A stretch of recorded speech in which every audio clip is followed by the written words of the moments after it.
రావణాసురుడు విపరీత కామవాంఛ వల్ల చచ్చిపోయాడు అన్యాయంగా. ఎందుకంటే సీతాదేవి నెంబర్ 27 నేను రామాయణం చదివి లెక్కెట్టా, ఇదో పని. సీత జోలికి వచ్చాడు, చచ్చాడు. సీత జోలికి ఎందుకు వస్తాడో తెలుసు, ఇందాక చెప్పాను, పాపం పండడం అంటే అదే. సీత జోలికి వాడిని చంపేవాడు జోలికి ఎందుకు వస్తాడు, ఇదివరకే ఎందుకు చుక్కబెట్టాడు అంటే వీడు చేసిన పాపాలకి అవతల వాళ్ళు బలహీనలు కావడం వల్ల కష్ట తీర్చుకోలేకపోయారు. అంచేది వీడి పాపమే వీడిని లోపలిని చెయ్యి, ఇంకోటి చెయ్యి, ఎందుకంటే నువ్వు పోవాలి చెయ్యి, లోపలిని తన్నేస్తూ ఉంటుంది. రాముడు జోలికి వెళ్ళాడు, అయిపోయింది. అందుకే చేస్తాడు మనిషి పాపం పండడం అంటే. అందుకే విష్ణుమూర్తిని చాలామంది అవతరించనంటే ఆయన పాపం పండనే అంటాడు. ఎందుకంటే పండినకాయ రాలకొట్టడం చాలా తేలిక, పచ్చికాయ దెబ్బ కొట్టిన రాలదు, దాని అంతా రాలిపోతుంది మనకెందుకు. కానీ పాపం పండనే అంటే పండుతుంది.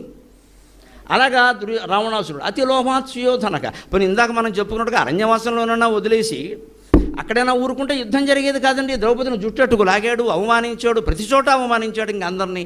దాంతో యుద్ధం వచ్చి పడింది, నాశనం అయ్యాడు.